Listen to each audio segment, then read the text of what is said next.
하지만 단순히 우리가 유치원 때 팔을 먹는 것을 두려워하거나 유치원에 가는 것 자체를 두려워했다라면 이제는 우리가 두려워하는 것이 더 많아진 것 같습니다. 도리어 이제 우리들은 아이들이 전혀 무섭지 않은 돈이 무섭고요. 사람이 무섭습니다. 오늘 여러분들에게 가장 두려운 것이 무엇인지 여쭙고 싶습니다. 무엇이 무서우세요? 이때 옆에 있는 아내 쳐다보시면 안 되죠? 오늘 말씀은요, 바로 인간의 그 본질적인 감정 가운데 하나인 두려움의 문제에 대하여 우리에게 이야기해 주고 있습니다. 17절 말씀에 보니까 이제 이스라엘 백성들은요, 특별한 상황 가운데 처해 있는데요. 그들은 바로 하나님의 약속의 땅 되어진 가나안 땅 앞에 서 있습니다. 그리고 지금 그들에게 있는 감정이 하나님의 약속의 땅에 대한 기대로 가득 차 있어야 할 터인데 도리어 그들의 감정은 두려움이라고 우리에게 말해주고 있어요. 애굽을 나왔던 그들의 아버지들과 같이 그들도 가나안 땅을 그 앞에 두고 나서 두려움을 느끼고 있는 것입니다. 그들의 마음이 바로 17절 말씀이에요. 내가 혹시 심중에 이르기를 이 민족들이 나보다 많으니 내가 어찌 그를 쫓아낼 수 있으리요 하리라마는, 지금 그들의 마음에 가나안 아낙 자손들이 이렇게 우리보다 크고 강한데 우리가 어찌 싸워서 이겨낼 수 있을까라는 그러한 두려움이 그들의 마음 가운데 지금 가득 차 있다는 것입니다.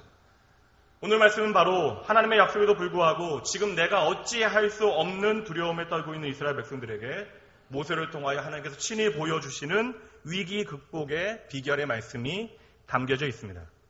그리고 또한 오늘 이 자리에서 삶의 형편에 여전히 주저하며 하나님의 거룩하신 부르심에 응답하지 못한 채 해결하지 못한 위기 가운데 두려워하고 있는 우리들에게 결코 두려워하지 말아야 할 이유 세 가지를 하나님께서 친히 우리에게 알려주시는 거예요. 우리가 그 어떤 두려움 가운데, 그 어떤 위기 가운데 결코 넘어지지 않을 수 있는 첫 번째 비결의 말씀입니다. 여러분 18절과 19절 말씀 보도록 하시죠. 제가 읽어드립니다. 그들을 두려워하지 말고 내 하나님 여호와께서 바로와 온 애굽에 행하신 것을 잘 기억하되 내 하나님 여호와께서 너를 인도하여 내실 때에 내가 본 큰 시험과 이적과 기사와 강한 손과 편팔을 뭐라고요? 기억하라. 여러분 만약에 펜을 가지고 줄을 그으신다면 어디에 줄을 그으시겠어요? 지금 이 하나님의 말씀에 담겨져 있는 하나님의 마음의 강조점은 어디에 있습니까? 바로 기억하라라고 하는 단어에 있는 것입니다. 우리가 우리의 위기 가운데 두려움을 이길 수 있는 첫 번째 비결은 바로 기억하는 것입니다. 하나님께서 오늘 우리에게 말씀하시고 계시는 거예요. 너희가 두려울 그때에 내가 너희에게 한 일들이 무엇인지를 잘 기억해 보거라. 보통 우리가 어떤 비전이나 하나님의 부르심을 이야기할 때는요, 그것은 미래에 관한 것입니다. 그래서 우리가 하나님의 부르심과 하나님의 비전을 이야기할 때에는 그 하나님의 거룩하신 뜻을 이루어드리기 위하여 우리의 미래에 장차 무엇을 준비하고 무엇을 하여야 하는가에 대해서만 이야기할 때가 많습니다. 그런데 오늘 말씀은요, 자신들의 앞날을 바라보며 두려워하고 있는 이스라엘 백성들을 향하여 하나님께서 가장 먼저 무엇이라고 말씀하신다고요? 기억하라라고 말씀하고 계시는 것입니다. 너무나 단순하지만 너무나 쉬워서 우리가 너무나 쉽게 놓쳐버리는 원칙이에요. 하나님의 위기 극복의 첫 번째 원리는요, 하나님께서 이미 내게 베푸신 일이 무엇인지를 잘 기억하라는 것입니다. 부족의 힘이라는 것이 있어요. 항상 무언가가 부족하다라고 느끼는 사람은 감사하는 것이 잘 안 된다라는 것이죠. 내 삶에 감사할 수 있는 그러한 이유들을 나의 과거로부터 기억하지 못하니 우리의 삶 가운데는 당연히 불평과 원망이 가득 차게 되어지고요. 오늘 당장 내게 부족한 것이 무엇인지만 바라보게 되어지니 무엇인가를 계속해서 요청하게 되어지는 것입니다. 자신의 과거에 도우셨던 하나님을 기억하지 못하니 오늘이 불안하고 또 내일은 더 불안하게 되어지고, 그러니 하나님께 계속해서 달라고만 하게 되어지는 것이죠. 무언가가 충분히 우리의 삶에 주어진다 한들 우리는 만족하지 못하는 것입니다. 여러분, 오늘 하나님께서 우리에게 말씀하시는 위기의 문제는 단순히 환경과 상황의 문제가 아닙니다. 도리어 우리의 마음의 문제라고 하나님께서는 교훈하고 계시는 것이에요. 위기의 실체가 무엇인지에 대하여 시편 27편에 다윗의 고백을 통하여 이 시간 잠시 살펴보도록 합니다. 시편 27편 1절의 다윗의 고백입니다. 우리의 고백으로 함께 고백해봅니다. 여호와는 나의 빛이요 나의 구원이시니 내가 누구를 두려워하리요. 여호와는 내 생명의 능력이시니 내가 누구를 무서워하리요. 다윗은 자신의 삶 가운데, 자신의 과거 가운데 나의 구원, 나의 빛, 나의 생명의 능력 되신 여호와 하나님을 경험하였습니다. 그 과거의 경험 까닭에 다윗은 지금 하나님을 향하여 참된 신앙의 고백을 드리고 있는 것이에요. 다윗의 상황이 어떠한가 3절 말씀부터 계속되어집니다. 3절 말씀 보시죠. 군대가 나를 대적하여 진칠지라도 내 마음이 두렵지 아니하며 전쟁이 일어나 나를 치려 할지라도 나는 여전히 태연하리로다. 보십시오, 여러분. 이 과거의 하나님에 대한 그러한 경험과 기억들이 지금 자신 앞에 닥쳐져 있는 수많은 적들과 전쟁과 같은 상황 앞에서도 나로 하여금 두렵지 않게 만드는 능력이 되어진대요. 더구나 이 수많은 적들 앞에서도 두려워하지 않는 것뿐만 아니라 여전히 나는 태연하다라고 이야기하고 있습니다. 이 태연하다라고 하는 단어가요, 13절 말씀에 다시 다른 형태로 반복되어집니다. 13절 말씀 보시죠. 내가 산자들의 땅에서 여호와의 선하심을 보게 될 줄을 확실히 믿었도다. 3절에 여전히 태연하다라는 단어는 확실히 믿다라고 하는 단어와 똑같은 단어입니다. 위기의 직면에 있는 다윗이 이처럼 태어날 수 있는 이유가 무엇입니까? 지금 다윗은요, 사면초가에 놓여 있습니다.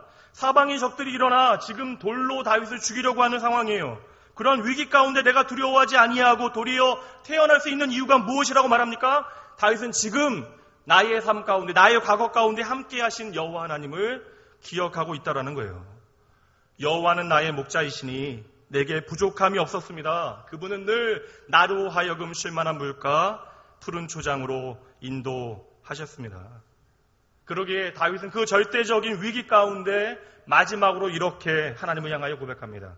그 말씀이 바로 14절 말씀이에요. 마지막 절입니다. 함께 읽습니다. 너는 여호와를 기다릴지어다. 강하고 담대하며 여호와를 기다릴지어다.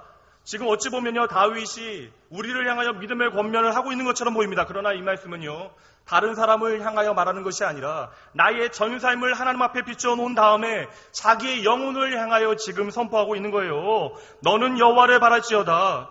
강하고 담대하며 여호와를 기다릴지어다.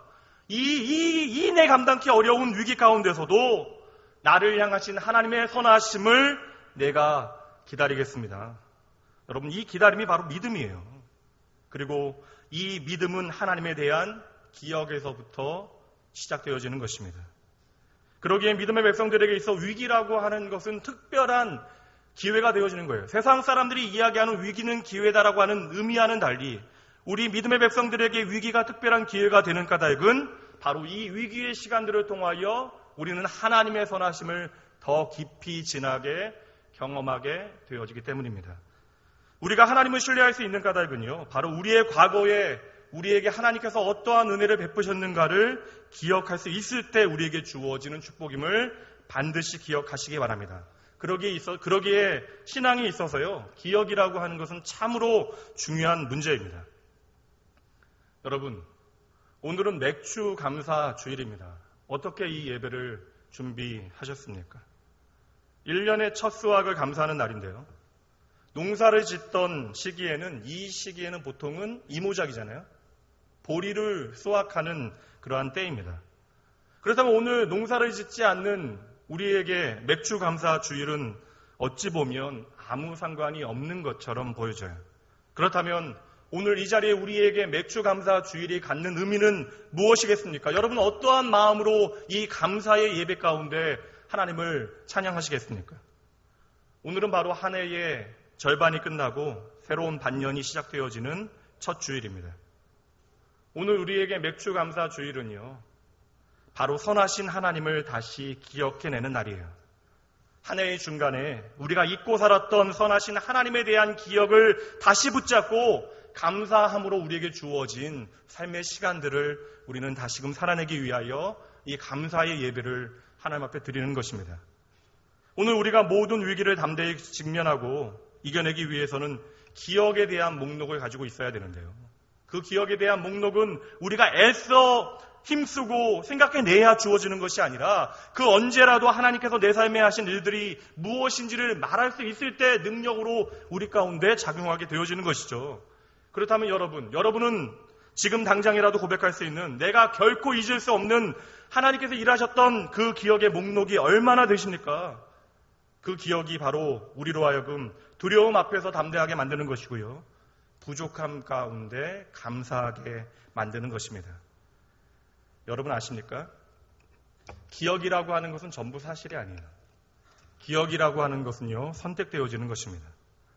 내가 선택한 기억에 우리는 영향을 받으며 우리의 삶을 살아가게 되어지는 거예요.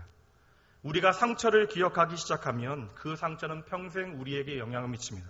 반대로 하나님께서 내게 행하신 놀라운 일들을 기억하기로 작정하고 그 목록을 뽑아 그것을 기억하게 되어질 때 우리의 삶에는 놀라운 하나님의 기적 같은 일들이 일어나기 시작하는 것입니다. 제 딸이 4살 때예요. 전임사역을 시작해서 아이와 충분한 시간을 함께 보내주지 못했습니다. 그래서 매일 아내와 함께 시간을 보내는, 딸과 함께 시간을 보내는 아내의 바람과는 달리 아이의 필요를 좀 즉각적으로 채워주는 일들을 했어요. 그러니까 함께 보내는 시간이 적으니 뭐로라도 좀 채워주고 싶은 아빠의 마음이 있었나 봅니다. 아내는 아이를 바르게 키우기 원한다면 아이가 원하는 것을 필요한 때에 채워주는 좀 아빠가 되어달라는 부탁을 했어요. 어느 날 아이하고 집 앞에 문구점에 복사지를 사러 나갔습니다. 그런데 저는 복사지를 이제 받고 있는데 아이가 조그만 인형 하나를 이렇게 보고 있더라고요. 뭐 많아봤자 한 2, 3천 원 되는 자그마한 인형입니다. 사줄 수 있죠. 그러나 아내의 말이, 아내가 두려워서 아내의 말이 제 마음에 스쳐 지나가면서, 그래, 이렇게 바로 사주면 애가 때 쓰는 일이 계속되어지고 때를 쓰는 것을 통하여 무엇을 얻어낼 수 있다라고 착각하게 되어지면 안 되지. 그래서 하영이를 향하여 제가 무릎을 꿇고 하영아 다음에 사줄게라고 다정하게 얘기했어요. 말이 통하겠어요, 여러분? 아빠는 웬만하면 들어준다라는 생각이 있었던 터라 눈빛이 변하고 그 자리에서 울기 시작합니다. 집에 가자라고 아무리 부탁을 해도 가지 않아요. 그래서 저는 아빠 먼저 갈게 하고 문구점 밖으로 나가서 그 모퉁이에 서 있었습니다. 이제 아빠가 자신의 눈에서 사라졌고 더 이상 아빠로부터 무언가를 얻어낼 수 없다는 사실을, 현실을 깨달은 제 딸은 문구점을 나와서 저를 이웃집 아저씨보다도 못하게 쳐다보지도 않은 채 집으로 들어가 버립니다. 집에는 가족들이 있었어요. 할머니, 할아버지, 삼촌이 있었습니다. 가족들을 보고는 크게 울기 시작하면서 아빠가 자신을 버리고 갔다라는 얘기를 하기 시작합니다.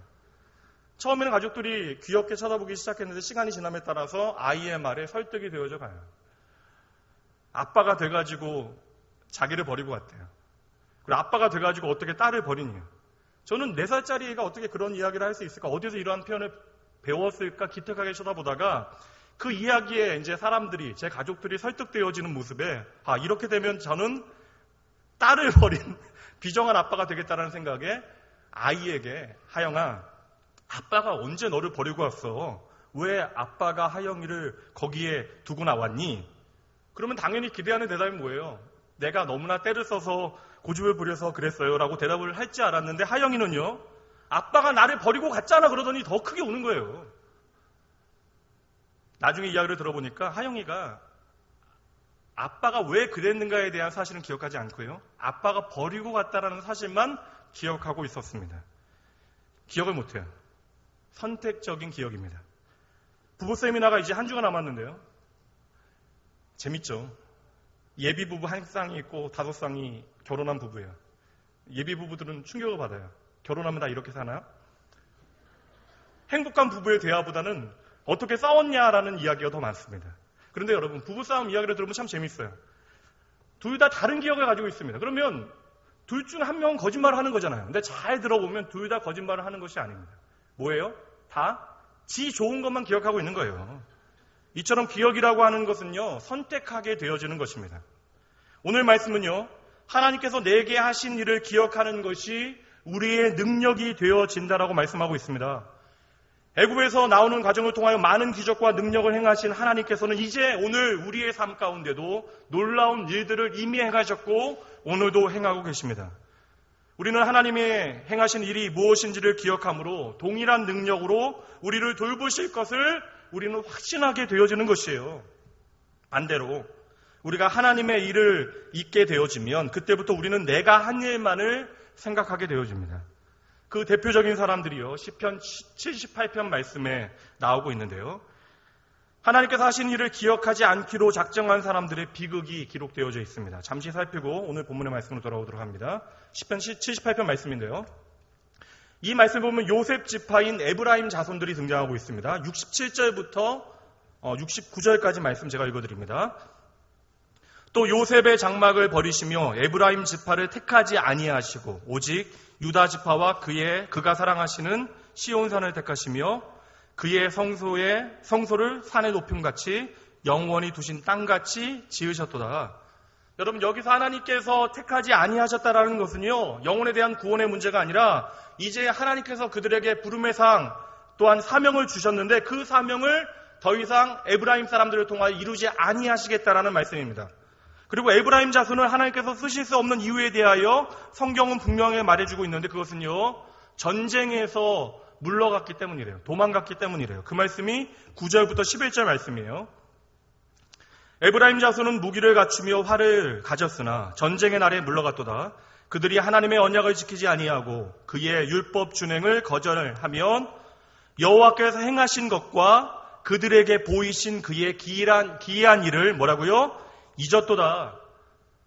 전쟁을 위하여 준비된 사람들이 가장 중요한 전쟁의 때에 도망갔습니다. 이 일은 단순히 지금 한 사건만을 말해주고 있는 것이 아니에요. 이 사건은 이스라엘의 영적인 흐름 가운데 그 역사에 그러한 의미 있는 사건들을 통하여 흐름 가운데 이해되어져야 하는 사건입니다. 마찬가지로 그 어떤 공동체에 문제가 되어지는 일들이 벌어지기 시작하면 그것은 그 어떤 충동적인 한 가지 사건을 통하여 나타나는 것이 아닙니다. 하나님께서 행하신 일들을 잊게 되어지고 기억하지 않게 되어질 때 어느새 작은 문제들이 점차 공동체 가운데 커지게 되어지는 것이죠. 이어지는 말씀 봅니다. 41절과 42절 말씀입니다. 그들이 돌이켜 하나님을 거듭 시험하며 이스라엘의 거룩하신 일을 노엽게 하였도다. 그들이 그의 권능의 손을 기억하지 아니하며 대적에게서 그들을 구원하신 날도 함께 있습니다. 기억하지 아니하였도다. 왜 하나님께서 에브라임 지파를 통하여 더 이상 하나님의 일들을 감당하지 않게 하십니까? 왜 그들은 구원은 받았지만 하나님께서 그들을 통하여 이루시는 왜 그 놀라운 구원에 하나님의 사명의 일에 동참하지 못하게 되어져요? 그들이 준비가 되지 않았기 때문에 그러합니까?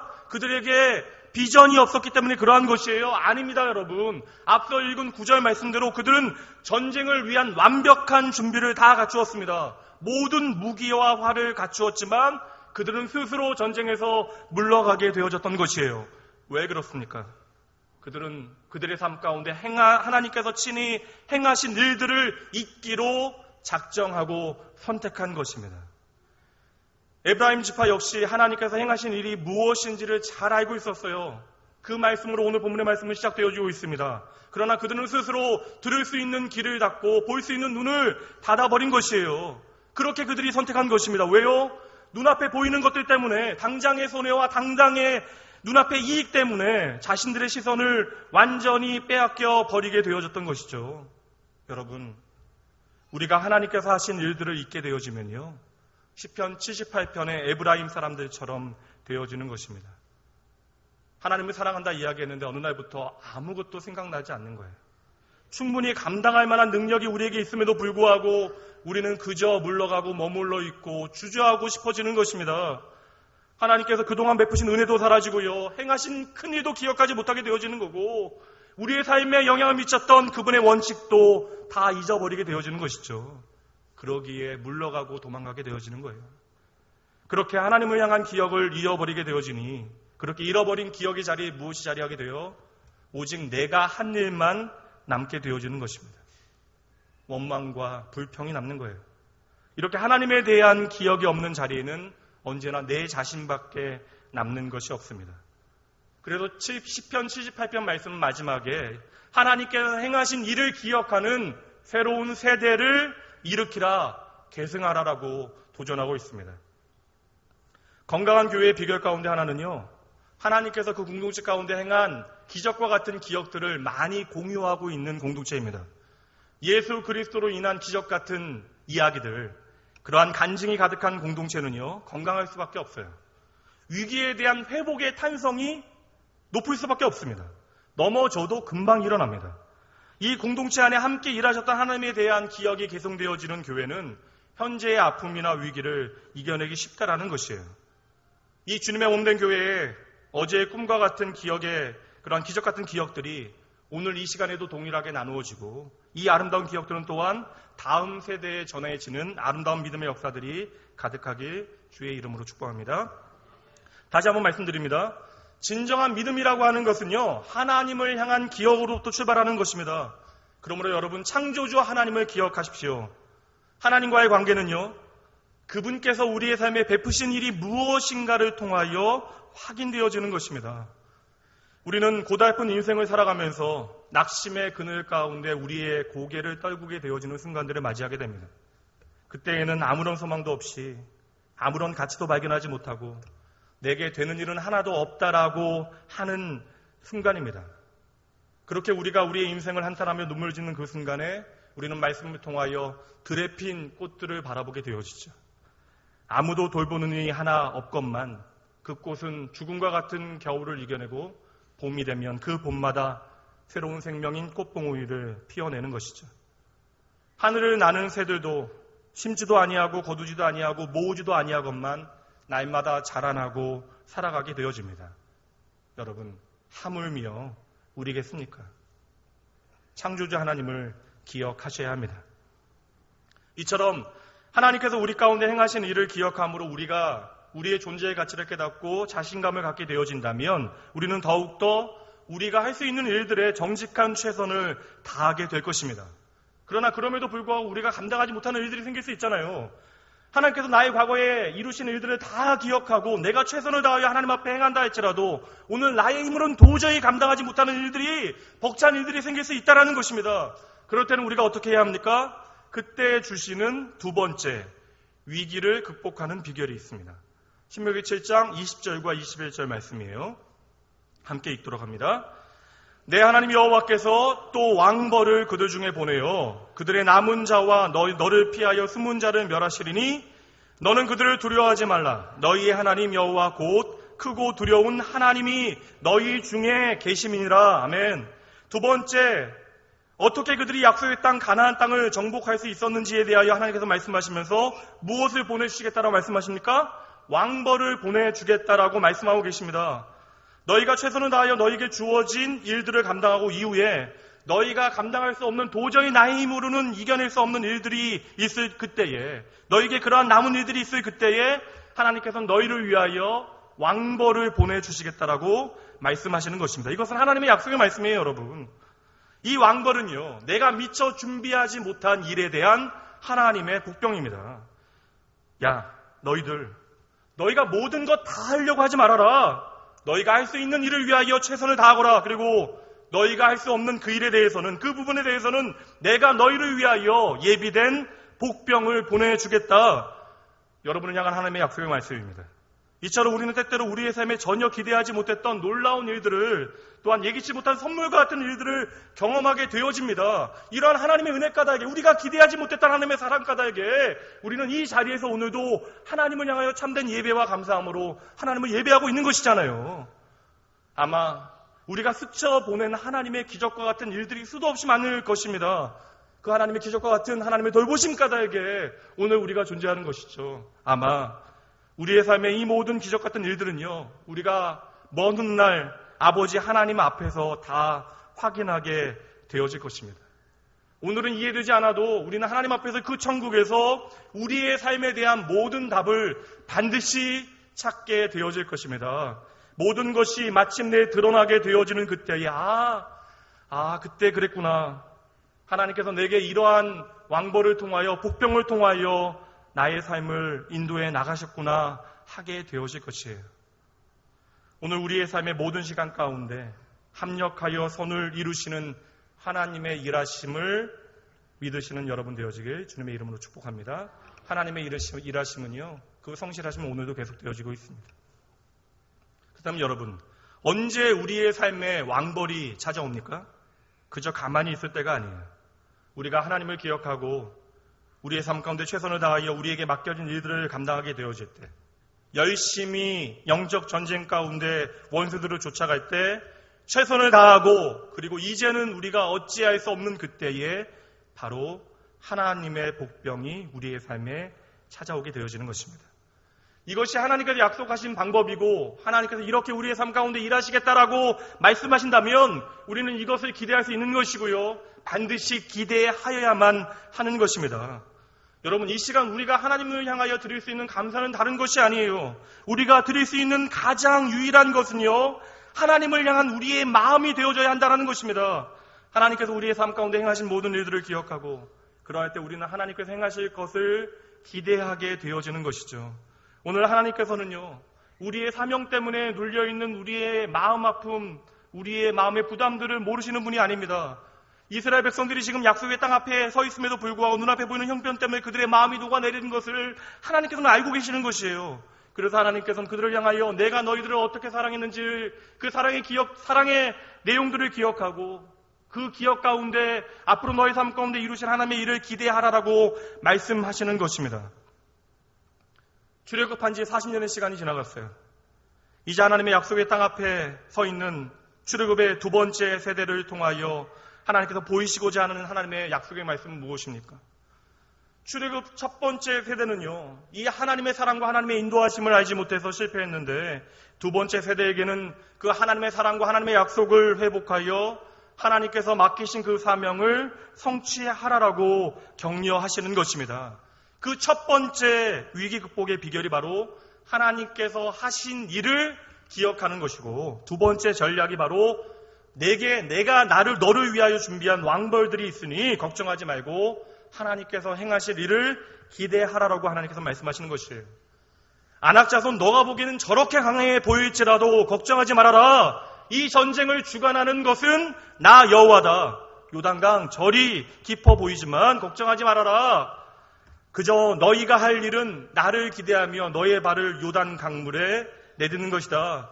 여리고 저렇게 견고해 보이지만 걱정하지 말아라. 너희가 할 일은 나의 일을 기대하며 믿음으로 그 땅을 도는 것이다.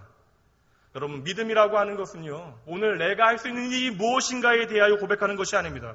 우리가 얼마나 많은 일을 감당할 수 있는가에 대하여 하나님 앞에 말하는 것이 아니에요. 여러분, 믿음이라고 하는 것은 도리어 내가 아무것도 할 수 없는 그 순간에 온전히 여호와 하나님만을 바라보며 그분을 기대하는 것이 믿음의 실체임을 기억하셔야만 합니다. 여러분, 우리가 모든 일을 어찌 다 감당할 수 있겠어요? 우리의 삶에는 우리가 감당할 수 없는 일, 남은 일들, 숨은 일들이 있습니다. 그러한 것들을 부끄러워하실 필요가 없다라는 거예요. 도리어 우리가 우리의 최선을 다하여도 우리가 감당할 수 없는 일들을 발견하게 될 때에는 그 순간이 하나님의 은혜의 때임을 고백하시기 바랍니다. 왜 그렇습니까? 우리가 감당할 수 없는 일들이 많다라는 것은 우리에게 하나님의 도움이 그만큼 많이 필요하다라는 거예요. 우리는 그 순간에 하나님의 은혜를 더 깊이 경험하게 되어지기 때문입니다. 오늘 하나님께서 우리에게 너무나 귀한 말씀 주십니다. 우리가 다 하지 않아도 된대요. 할 수 있는 만큼만 최선을 다하래요. 그리고 그 다음은 내가 너를 위하여 할 일을 기대하며 나에게 모든 것을 맡겨놓으라 말씀하십니다. 세 번째, 하나님께서 우리를 위하여 일하시는 방법은요, 22절 말씀에 기록되어져 있습니다. 함께 읽어봅니다. 내 하나님 여호와께서 이 민족을 내 앞에서 조금씩 쫓아내시리니 너는 그들을 급히 멸하지 말라. 들짐승이 번성하여 너를 해할까 한다. 조급하지 말고 천천히 일하라고 말씀하시면서 만약 그렇게 하지 않을 때 우리의 삶 가운데 어떠한 문제가 생긴다고 말씀하세요? 들짐승이 번성하여 너희가 다치게 되어진다. 그것들이 너희를 다치게 될까 내가 염려된다라고 하나님께서 말씀하시는 거예요. 하나님께서 우리에게 주시는 마지막 위기를 극복할 수 있는 비결은 천천히 하라는 것입니다. 우리는 두려움 앞에서 하나님께서 하신 일을 기억하고요, 하나님께서 하실 일을 기대해야 한다는 거예요. 그리고 그 기억과 기대 다음 단계에는 천천히 하라라는 하나님의 말씀에 순종하는 것이 우리의 일입니다. 신명기 7장 말씀 가운데 가르치고 계시는 위기를 극복할 수 있는 세 번째 비결의 중요한 원칙은, 핵심은요, 일을 진행하는 속도에 대한 하나님의 가르침입니다. 이 가르침에 하나님의 마음이 담겨져 있는 것이에요. 하나님과 함께 천천히 하라는 것입니다. 우리가 스스로 들짐승 하나 정도는 충분히 처리할 수 있어요. 우리에게 닥친 어려운 일들 한두 개 정도는 우리가 충분히 이겨낼 수 있습니다. 어찌 보면 그러한 일들을 우리가 감당하는 것이 훨씬 더 지혜로운 것처럼 보여질 수도 있어요. 하지만 한 마리, 두 마리 때로 번성하게 되어지면 결국에는 그것을 우리가 감당할 수 없을 뿐더러 우리가 그것들 때문에 다치게 되어진다는 것이죠. 오늘 본문의 말씀에는 왕벌도 나오고 들짐승도 나옵니다. 이러한 상징들을 해석하는 것은 쉽지만은 않은 문제일 수 있어요. 그러나 문맥 가운데 우리가 1차적인 의미가 무엇인지는 우리가 살펴볼 수 있습니다. 이 왕벌이 하나님의 복병, 하나님의 도우심이라고 이야기한다면 여기에 들짐승은 문맥 가운데 1차적으로 우리에게 닥쳐온 예기치 못한 어려움이라고 생각할 수 있는 거예요. 우리가 하나님을 기억하고 하나님을 기대하며 살아가는 가운데 우리 가운데 자리할 수 있는 예기치 못한 어려움이 이 들짐승으로 해석되어질 수 있습니다. 오늘 하나님께서는 위기에 빠진 이스라엘 백성들에게 환경과 조건에 대하여 먼저 말씀하지 않으세요. 우리가 생각하기에는 당장 환경과 조건을 바꾸어내는 것이 위기를 이겨내는 방법이라고 생각하는데 우리의 마음의 중심을 아시는 아버지께서는 위기라고 하는 것은 환경과 조건의 문제가 아니라 우리의 마음속 깊은 곳으로부터 일어나고 있는 것이라고 말씀하시는 거예요. 진정 우리의 마음이 진짜 위기라고 하나님께서는 말씀하시는 것입니다. 그렇다면 하나님을 기억하고 하나님을 기대하며 용기를 갖고 맡기신 일들을 감당하는데 어떠한 예기치 못한 어려움들이 생겨난다는 것입니까? 우리 안에 어떠한 들짐승이 번성하게 되어질까요? 지금 하나님께서는 믿음의 공동체를 통하여 이루시기 원하시는 일들에 대해서 말씀하고 계십니다. 그럼 우리는 1차적으로 이 예기치 못한 들짐승의 번성함을 깨어진 관계의 문제라고 생각해 볼 수 있을 것이라고 여겨집니다. 여러분, 이 말씀 앞에서 여러분 기억하셔야 돼요. 하나님께서는 결코 우리에게 일을 시키시기 위하여 우리를 부르신 것이 아니라는 것입니다.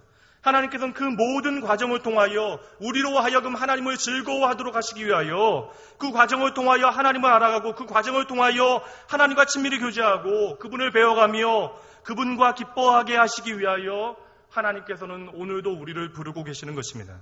이것이 바로 하나님의 구원의 목적이고요. 우리의 모든 사역, 우리의 모든 사명, 우리의 삶의 자리가 다 다를지 할지라도 그 사역과 사명의 목적점은요, 그 지향점은 동일한 것입니다.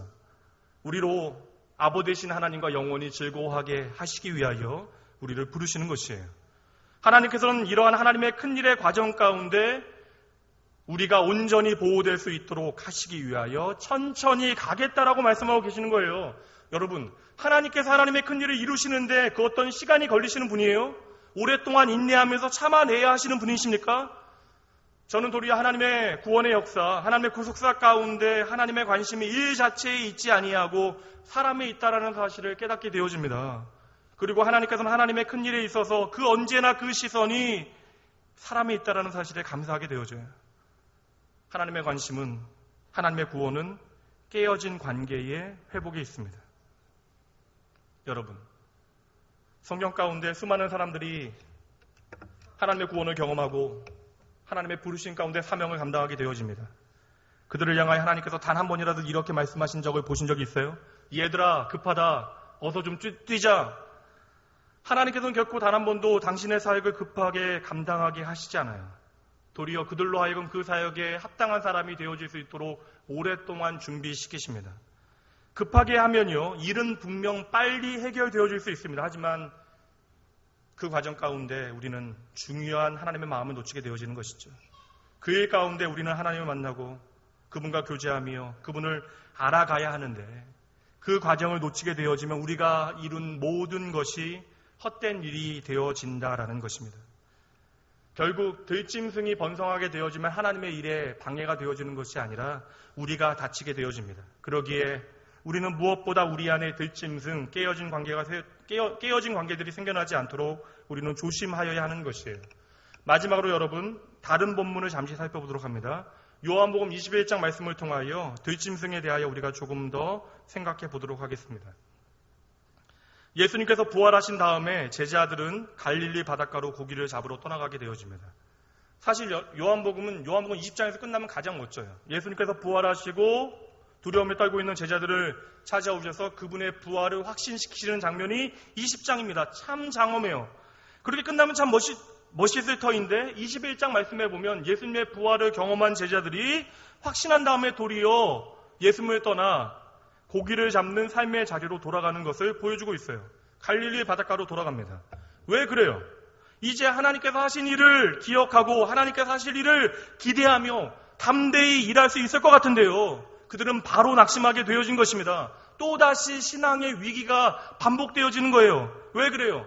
내가 예수님을 배반했다는, 배신했다라고 하는, 그래서 이제 그분과의 나의 관계가 깨어졌다라고 하는 생각 때문에 이제 예수님께서는 우리가 아니라 다른 사람을 통하여 일하실 것이라고 생각하며 그들은 스스로 낙심하게 되어진 것입니다. 그런 제자들을 예수님께서는 친히 찾아가세요. 밤새 수고하여도 아무것도 얻지 못한 그들에게 다시 그물을 내리게 하시고 많은 고기를 잡게 하십니다. 그리고 9절 말씀에 보면 예수님께서 밤새 고기잡이에 지친 제자들을 위하여 모닥불을 친히 피우시고 떡과 생선으로 아침을 친히 준비하여 주십니다.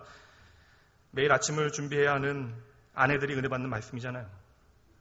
여기 자리에 앉아 계신 남자분들, 예수님처럼 토요일이나 주일 아침, 공휴일 한 번이라도 아내를 위하여 좀 가스불을, 모닥불까지는 아니더라도 가스불을 좀 켜셔서 아침을 준비해서 아내들과 자녀들을 기쁘시게 하는 일들을 하시기 바랍니다. 이런 말은 아멘 안 하시죠? 이렇게 손수 아침을 주님께서 친히 준비하시고요. 이 중요한 때에 제자들과 둘러 앉으십니다. 그리고 특이한 명령 하나를 내리세요. 10절 말씀이에요. 미리 보여주셨지만 10절 말씀에 보면요, 예수님께서 명령하실 때 어떠한 명령을 주세요? 지금 잡은 고기 좀 가져오라라고 말씀하세요. 여러분, 생선이 더 필요해서 더 먹고 싶어서 말씀하시는 것이겠어요? 이미 충분히 준비되어져 있습니다. 그리고 지금 이러한 상황에 뭐 먹는 게 중요하겠습니까, 여러분? 그러면서 주님께서는 고기를 좀 더 가져오라라고 명령하시는 거예요. 이어지는 11절 말씀해 보니까요, 베드로가 가서 그물을 끌어 153마리의 물고기가 가득 찬 그물을 끌었으나 그물이 찢어지지 아니하였다라고 말씀하고 있어요. 이 구절과 같은 장면이 누가복음 5장 말씀에 기록되어져 있습니다. 그래서 많은 분들이 오해하시길 두 가지 장면을 똑같은 장면으로 생각하시는데요. 이 두 장면은 같은 장면이 아니에요. 비슷한 장면이 기록되어져 있지만 시간적인 차이가 2년 넘게 시간적인 공백이 있습니다. 두 장면은 비슷해 보이지만 마지막 장면이 달라요. 앞에 누가복음 5장은요, 그물을 끌었을 때 그물이 찢어지게 되어지나 오늘 본문의 말씀 요한복음 21장에서는 그물이 찢어지지 아니합니다. 이것이 중요해요. 소록도에서 사역을 하셨던 선배 목사님에게 들었던 이야기인데 충분히 그물이 찢어질 수 있다라는 거예요. 그리고 소록도에는 사람들이 오질 않아서요, 그냥 어망을 던지기만 해도, 끌망을 던지기만 해도 고기가 10마리, 20마리 잡힌대요. 근데 10마리 이상 고기가 잡히면 너무나 커서 사람 혼자 끌어내기가 참으로 어렵다라고 이야기하시면서 2명 이상이 동일한 힘으로 끌지 않으면 물고기가 빠져나가거나 그물이 잘못되어진다, 뒤집힌다는 이야기를 하시더라고요. 그래서 원양어선 같은 곳에서 고기를 많이 잡게 되어지면 반드시 가장 중요한 것이 기계를 작동할 때 동일한 힘으로 그물을 끌어올리는 과정이 가장 중요하다라고 말합니다. 여러분, 지금 오늘 본문의 말씀 요한복음 21장 말씀은요, 베드로 혼자 가서 그물을 끄는 것처럼 보이지만 여러분, 결코 153마리의 물고기가 담겨져 있는 그물은 혼자 끌 수 있는 것이 아닙니다. 2년 전 베드로와 그의 친구들은 엄청난 고기에 놀라고 흥분했을 거예요. 그 기적 같은 일들에 마음을 빼앗겨서 예수님의 은혜보다, 또한 자신의 동료보다 고기들에만 시선을 빼앗겨 있었던 것입니다. 그렇게 내가 잡은 고기에만 시선을 맞추고 정신없이 그물을 올리다 보니까 그물이 찢어지는지 어떠한 문제가 생기는지에 대해서 전혀 돌아보지 못했던 것이에요. 그러나 2년이 지난 후에 제자들은 이제 고기를 바라보면서 함께하는 사람들을 바라보고 있습니다. 그리고 함께 힘을 합쳐서 천천히 그물을 보조를 맞추어 끌어올렸던 것이에요. 이미 고기가 충분함에도 예수님께서 떠나신 후에 그들이 복음의 증인으로 어찌 살아야 할 것을 교훈하시기 위하여, 그들을 교회로 부르시기 위하여 이러한 귀한 시청각 교육을 시키시는 거예요. 그래서 그토록 깨어진 관계 가운데 서로를 미워했던 제자들이, 심지어 함께할 수 없는 사람들이 오순절 마가의 다락방에서 함께 모여 한마음으로 하나님 앞에 기도하였던 것입니다. 오늘 본문의 말씀의 뒷짐승은 찢어진 그물과 같은 것이에요. 우리 안에 원망과 시비와 같은 깨어진 관계는 우리의 시선을 하나님과 나의 사랑하는 지체에게 두지 못하게 만듭니다. 눈앞에 벌어진 일에만 관심을 두게 만드는 것이죠. 오늘 왜 하나님께서는 천천히 일하겠다라고 말씀하십니까? 숨이 차셔서 그러신 거예요? 이제 많은 일에 지치신 것입니까? 아니죠, 여러분. 여러분을 위한 하나님의 배려임의 사랑입니다. 우리에게 맡기신 일의 목적과 방법을 친히 가르치기 원하셨던 것이에요. 그렇다면 여러분, 이제 하나님과 함께 천천히 일하는 법을 여러분 배워 가셔야만 하는 것입니다. 이는 두려움을 이기고 세상을 변화시키는 세 번째 위기 극복의 비결로 일을 이룬 다음에 우리로 다치지 않게 하시려는 하나님의 안전장치입니다. 말씀을 마치겠습니다. 우리에게 하나님께서 가르치시는 두려움을 이기는 세 가지 승리의 비결이 무엇이에요? 첫째는 하나님께서 하신 일을 기억하고, 둘째는 하나님께서 하실 일을 기대하고, 셋째, 하나님과 함께 천천히 하라는 것입니다. 이 예배가 드려진 후로도 우리는 낙심할 거예요. 여전히 연약하여 두려움 앞에 주저앉아 있을 수도 있습니다. 그러한 우리들에게 하나님께서는 동일하게 계속해서 말씀하실 것이에요. 나를 기억하라. 나를 기대하라. 그리고 너를 위하여 나와 함께 천천히 가자꾸나. 마지막으로 양옆에 있는 믿음의 가족들과 오늘 우리에게 주신 하나님의 격려를 함께 나누어 보도록 합니다. 양옆에 분들과 함께 이렇게 먼저 나눠보시죠. 하나님의 하신 일을 기억합시다. 하나님께서 하실 일을 기대합시다. 그리고 하나님과 함께 천천히 갑시다. 우리 함께 찬양합니다.